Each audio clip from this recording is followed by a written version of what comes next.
सुबह से पानी की एक बूंद नहीं पी, ऐसा निर्जला व्रत है आज माताएं।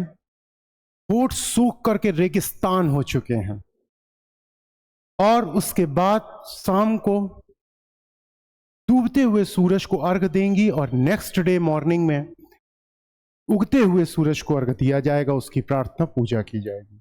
जहां एक और पूरा विश्व इस बात को मानता है, कहता है कि हम उगते हुए सूरज को सलाम करते हैं, वी सैल्यूट राइजिंग सन। ऐसे में उसके बिल्कुल विपरीत जाकर के बिहार में वहां का सबसे लोकप्रिय, बल्कि मैं तो कहूंगा कि इंडिया का सबसे कठिन महाव्रत छठ माताएं रहती हैं, जहां पर सूर्य के केवल एक ही उगते हुए स्वरूप को ही नहीं पूजा जाता है, जहां पर डूबते हुए स्वरूप को भी पूजा जाता है। ये एक निर्देश है कि देवता केवल दिशा बदल लेने से उनका स्वरूप नहीं बदलता, उनकी प्रकृति नहीं बदल सकती। उनकी भक्ति अगर की जा रही है तो उसका परिणाम नहीं बदल सकता। बहुत सारे सोशल मैसेजेस भी देते हैं छठ पूजा के थ्रू। सबसे ज्यादा लोकप्रिय त्योहारों में से है ये भारत के। शुरुआत बिहार से हुई थी। बहुत सारी कथाएं प्रचलित हैं इसके लिए कि ऐसे हुआ था, ऐसे हुआ था। उनमें से एक प्रमुख माना जाता है कि महाभारत काल से इसकी शुरुआत है। सबने नाम सुना होगा अंगराज कर्ण। तो अंग वो प्रदेश था भागलपुर का, बिहार का, जहां से इसकी शुरुआत मानी जाती है। अंग भागलपुर को ही महाजनपद काल में अंग नाम से जाना जाता था। वहीं के राजा थे अंगराज कर्ण और कर्ण सूर्य की पूजा किया करते थे। माना जाता था कि कर्ण सूर्य के ही पुत्र हैं। इसके बाद इसका उल्लेख मिलता है कि द्रौपदी, जिन्होंने पांडवों की हार के बाद इस व्रत को रखना स्टार्ट किया था, रामायण में भी इसका उल्लेख मिलता है कि सीता जी ने राम जब रावण का वध करके अयोध्या वापस आए थे, उसके पश्चात मुंगेर जगह पड़ती है, वहां से इस व्रत की शुरुआत की थी। 4 दिन तक लगातार व्रत रखा।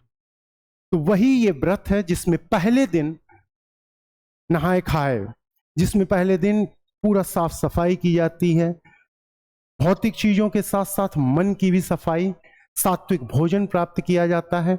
इसको अगर साइंटिफिकली देखें तो ये आप अपनी बॉडी को साफ कर रहे हैं, प्रिपेयर कर रहे हैं फास्टिंग के लिए, जिसके बाद जो आपका लगातार 36 घंटे का एक बहुत बड़ा एक व्रत होगा। 4 दिन लहसुन प्याज तामसिक भोजन नहीं होगा और फिर उसके बाद डीप वाटर में जाकर के गहरे पानी में सूर्य को अर्घ देती हैं माताएं, जिससे कि विटामिन डी भी प्राप्त होता है और बॉडी डिटॉक्सिफाई होती है। ऐसा साइंटिफिक रीजंस हैं। और अगर आप देखेंगे एक बहुत ही खूबसूरत चीज कि यहां पर कोई मध्यांतर के लिए मिडिल मैनशिप नहीं। जैसे कि अगर पूजा कराने के लिए पहले प्रथा चल गई कि पुरोहित का होना, पुजारी का होना बहुत आवश्यक है, तो उसको खत्म किया जाता है। यहाँ पे भक्त सीधा जुड़ता है अपने भगवान के साथ, वो डायरेक्ट उपासना करता है। ये जो एक कुरीति आ रही थी उसको खत्म करते हुए आगे ले जाता है। अगर आप और इसमें गहनता से देखें तो जब ये जो व्रत का सबसे महत्वपूर्ण दिन जो आज का है, इसमें जाकर के महिलाएं अब घाट पर जब पूजा अर्चना करेंगी, सभी अपनी अपनी वेदिकाएं बनाते हैं वहीं पास में ही। तो उन्हीं वेदिकाओं के पास बैठ करके जब पूजा पाठ की जाती है तो आप देखेंगे वहां पर कोई भी असमानता नहीं, सामाजिक विषमताओं को दूर करता हुआ पर्व, जहां कोई जाति का मतभेद नहीं, कोई ऊंच नहीं नीच नहीं, वहां पर सभी लोग एक साथ पूजा करते हैं एक ही घाट पर, जो समानता की ओर ले जाती है, समानता को बढ़ावा देती है। इसके बाद अगर आप देखें एक और बहुत महत्वपूर्ण चीज दिखती है, सभी लोग हमेशा अपने लिए मांग करते हैं, लेकिन यहां पर जब महिलाएं गीत गाती हैं अपने बच्चों, अपने घर की खुशहाली के अलावा अगर आप देखें तो वो सबके सुखमय होने का भगवान से प्रार्थना करती हैं कि सभी लोग सुखी हों, सभी के बच्चे इसी तरीके से बढ़ें।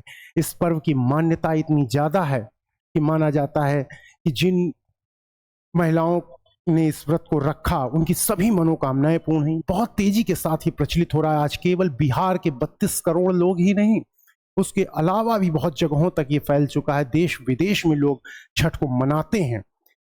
ये एक लोगों के मिलने का जरिया है। जब बिहार से लोग निकल गए, कोई मुंबई जा रहा है, कोई अमेरिका जा रहा है, कोई कहीं जा रहा है, सब लोग दूर दूर तक जाते हैं। और ऐसे में एक जो प्रथा है इसमें कि प्रसाद जो बनेगा वो प्रसाद ले करके घाट तक लड़का ही जाएगा, जिसकी वजह से क्या होता है कि बच्चों को अपने घर वापस आना होता है। यानी माँ और मिट्टी आपको बुलाती है इस दिन के लिए, इसलिए छठ और भी महत्वपूर्ण हो जाता है। तो जो भी किसी कारण से नहीं जा पाए हैं वो अगली बार जरूर जाए, क्योंकि माँ और मिट्टी के बुलावे पे जरूर जाना चाहिए।